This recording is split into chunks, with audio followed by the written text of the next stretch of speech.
시청자 여러분 안녕하십니까? SBN 뉴스입니다.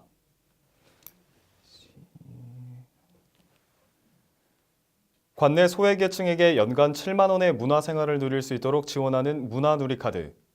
하지만 서천군에서는 이용하기가 매우 힘들다고 합니다. 김가람 기자의 보도입니다. 문화체육관광부가 기초생활수급자와 차상위 계층을 대상으로 계층 간 문화격차 해소를 위해 1년에 7만 원을 지급하는 문화누리카드. 서천 지역에는 2,931명이 해당하는데 6일 기준 발급률은 98.64%, 그에 비해 이용률은 76.17%로 매우 저조합니다. 고령 인구가 많은 서천에서 거동이 불편한 노인들이 문화생활을 누리러 나가기란 쉽지 않기 때문입니다. 실제로 발급한 2,891명 중 70대 이상이 48.7%인 1,408명으로 거의 절반에 가까운 수치입니다. 문화시설이 많지 않은 것도 이용률 저조의 중요한 요인입니다. 관내 52개소의 가맹점이 있지만 이마저도 숙박업소가 12곳으로 가장 많고 10곳은 스포츠시설로 어르신이 사용하기에는 무리가 있습니다. 이 밖에 서점, 사진관, 느림보마을 같은 체험마을, 국립생태원 등에 이용할 수 있습니다. 사정이 이렇다 보니 대상자들은 연말까지 7만 원을 못 쓰는 경우가 수두룩합니다. 못 드디어 뜻을 못 드디어 잃어야지 놀러 다닐 수는 없잖아요. 사용처에 버스나 택시가 지원되길 바라는 대상자도 있습니다. 시외버스나 기차는 해당되지만 관내 대중교통은 해당되지 않기 때문입니다. 사용처가 다양하지가 않아요. 돈이 남어. 말일 되면 돈이 남아요. 다 못 써갖고. 근데 그게 좀 불편하고, 이제 버스비락도 좀 됐으면, 응? 택시비락도 좀 됐으면 좋겠는데. 이와 관련해 주무부서는 관내에서 문화누리카드 사용에 현실적인 어려움이 따르는 것에 공감하며 단체 관광 등을 추진했지만 신청이 저조했다고 밝혔습니다. 또 앞으로는 제도적으로 개선될 수 있도록 건의하고 이 미용실 등 해당되는 가맹점을 적극적으로 발굴하겠다는 입장입니다.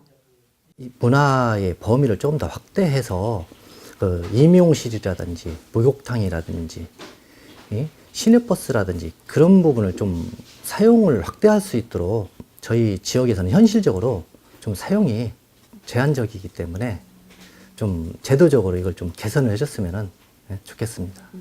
지난 9일에는 각 읍면 추진 상황 점검 회의를 개최해 현재 진행 상황 파악과 이용을 독려하는 방안을 강구했습니다. 문화누리카드로 서천군에 배정된 예산은 자그마치 2억 500만 원. 하지만 연간 4천여만 원은 쓰지도 못한 채 소멸되고 있습니다. SBN 뉴스 김가람입니다. 시군 행정사무감사 시행을 두고 논란을 거듭한 가운데 충남도의회와 시군자치단체가 첫 감사 대상인 부여군에서 충돌했습니다. 15개 시군의회 의원들과 공무원들이 군청 입구를 막아서며 행정사무감사는 무산됐습니다. 황정환 기자의 보도입니다. 도의회가 기초자치단체를 대상으로 감사를 실시하는 것은 충남도가 유일합니다. 충남도의회 시군 행정사무감사 첫 대상은 부여군입니다. 이곳에는 반대 집회가 열려 시군 의원들을 비롯해 300여 명이 집결했습니다. 버스에서 내린 충남도의회 농업경제환경위원회 소속 의원 8명이 군청 진입을 시도하지만 공무원 노조원과 시군 의원들에게 가로막히며 양측의 설전이 오갑니다. 필요한 사항이 있으면 도의회에서 충분히 올려보내라고 해서 볼 수 있는 거고 지금까지 그렇게 해서 감사를 했어요. 도의회 감사를 안 한 것처럼 얘기하지 마시라는 거예요. 소위원 있을 때 저는 도비에 대해서는 감사가 필요하다고 생각했고 감사 받도록 했습니다. 결국 도의원들은 군청 진입을 못하고 10분 만에 버스에 다시 올라탔습니다. 부여군의 행정사무감사가 무산되자 도의회는 법에 따라 강력한 책임을 물을 것이라고 밝혔습니다. 누구보다 법을 지키고 준수해야 할 공직자들이 불법적인 집단행동으로 막아서는 것은 본분을 망각하는 행동입니다. 우리 의원회는 이 사태의 책임을 물어 법과 조례에 따라 강력한 대응을 해나갈 것을 밝히는 바입니다. 또한 시군에 지원된 도비가 적정하게 쓰였는지 살펴보는 것은 적법하다며 시군 행감의 정당성을 주장하며 감사는 도의회의 당연한 책무라고 밝혔습니다. 이에 대해 공무원 노조와 시군의회 의원들은 도의 행감은 중복감사이며 지방자치분권에 역행하는 행동이라고 강하게 반발했습니다. 시군에 들어가 있는 예산을 저희들이 모든 자료를 꼼꼼히 보내기 때문에 그 자료로만 해도 충분히 감사가 가능합니다. 그럼에도 불구하고 시군에 내려와서 감사를 한다는 것은 시 지자체를 권위를 세우기 위한 그러한 의도가 있지 않나. 올해 행정사무감사는 부여를 시작으로 천안과 보령, 서산 등 4개 시군에서 예정돼 있지만 기초자치단체는 자리를 비우거나 물리적으로 집회를 통해 행감을 거부할 계획입니다. SBN 뉴스 행정원입니다. 소중한 목숨을 앗아간 지난주 버스 추락 사고 당시 관내 응급 진료를 받을 수 있는 의료원이 없어 골든타임을 흘려보냈다는 지적이 나오고 있습니다. 이에 의료원 설립에 대한 필요성이 대두되고 있는데요. 박선영 기자의 보도입니다. 지난 8일 서천군에서 발생한 버스 추락 사고. 당시 사고 현장으로 구조대가 도착한 시간은 오후 3시 46분이지만 사망한 신 씨가 동군산병원으로 이송된 시간은 오후 4시 44분입니다. 응급치료를 받기까지 무려 1시간이나 소요되면서 의료복지 사각지대에 놓여있는 서천군의 민낯이 수면 위로 떠올랐습니다. 목숨이 총각에 달린 심각한 교통사고 환자뿐만 아니라 중대한 질병과 수술 환자까지 인근 익산이나 군산소재병원으로 이송되면서 골든타임을 놓치고 있습니다. 특히 고령 인구가 충남에서 2위를 차지할 만큼 심각한 문제로 떠오르고 있지만 맞춤형 의료 공급이 이뤄지지 않아 서천의료원 설립에 대한 목소리가 더욱 커지고 있습니다. 우리는 흔히 생명에 직접적인 영향을 미칠 수 있는 5분을 골든타임이라고 합니다. 하지만 서천군의 응급 환자들은 의료 환경이 열악한 상황에서 1시간 이상 지체되면서 사망하는 경우가 비일비재합니다. 서천군의 열악한 의료 환경은 통계에서도 여실히 드러납니다. 서천에서 20분이 소요되는 동군산병원으로 1655회 이송이 이뤄졌고 40분 이상 소요되는 원광대병원으로는 442회 이송되는 등 병원으로 옮겨지기까지 골든타임을 훌쩍 넘긴 시간입니다. 하지만 지방의료원들이 경영상 어려움을 겪으면서 일각에선 설립 문제에 대해 조심스러운 입장을 보이고 있습니다. 의료원이라고 하는 공공의료시설도 실제 이제 정부가 예산을 투입하고 또 자치단체가 부담해야 될 부분이 굉장히 큰 부분이어서 정부 예산을 투입해서 이 공공의료시설을 들여오는 것이 사실 정부 방침상 쉬운 문제는 아니라는 생각이 들고요. 민간병원이 꺼리는 분야에서 사회 안전망 역할을 하고 있는 지방의료원들. 수익보다는 사회 취약계층의 든든한 울타리가 될 수 있도록 서천의료원의 설립에 관한 논의가 하루빨리 필요한 상황입니다. SBN 뉴스 박선영입니다.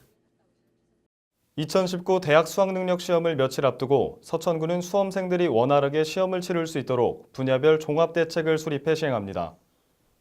구는 수능시험 당일 수험생들이 대중교통이나 학부모 차량을 이용할 수 없는 경우 택시를 이용할 수 있도록 택시 측에 협조 공문을 발송해 수험생들이 우선적으로 택시를 이용할 수 있도록 조치했습니다. 또 수능시험장 중 하나인 서천여자고등학교의 경우 가파른 경사와 좁은 골목 등 교통혼잡이 예상돼 교통통제를 실시하고 시험장 인근 대규모 공사 자재, 영어 듣기 평가 시간 읍내마을 앰프방송 중단 등도 실시할 예정입니다. 전익현 의원이 충남도의회 교통연수원장 후보자 인사청문 특별위원회 위원장에 선임됐습니다.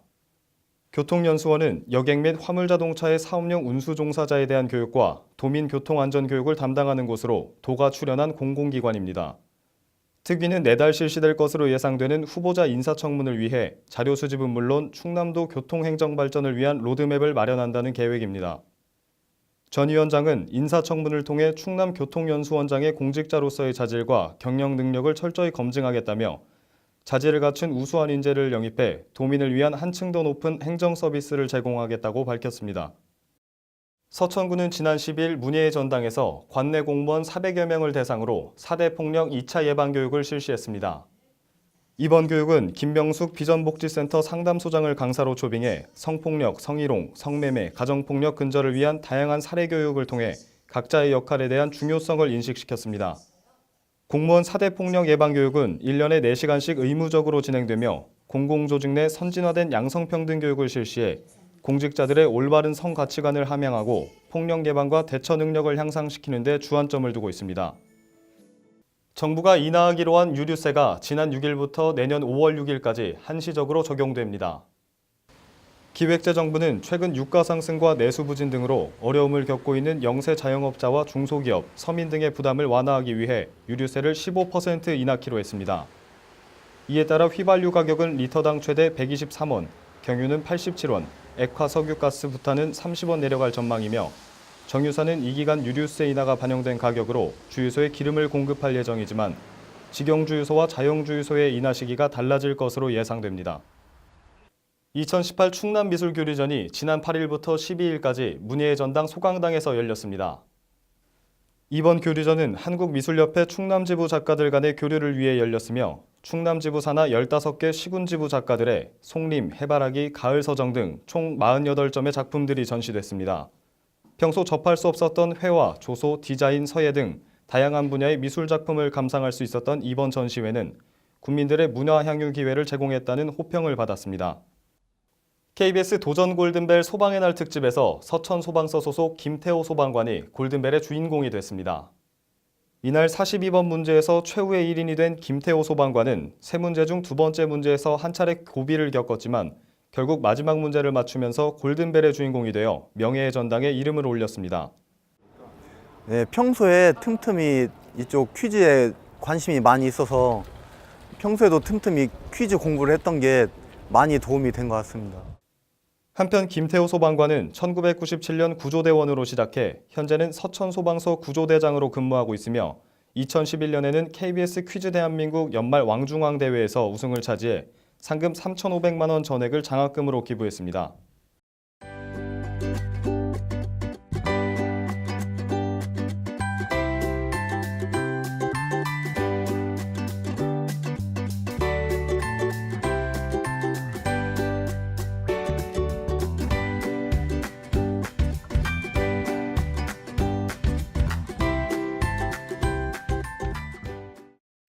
이상으로 SBN 뉴스를 모두 마치겠습니다. 시청해주신 여러분 고맙습니다.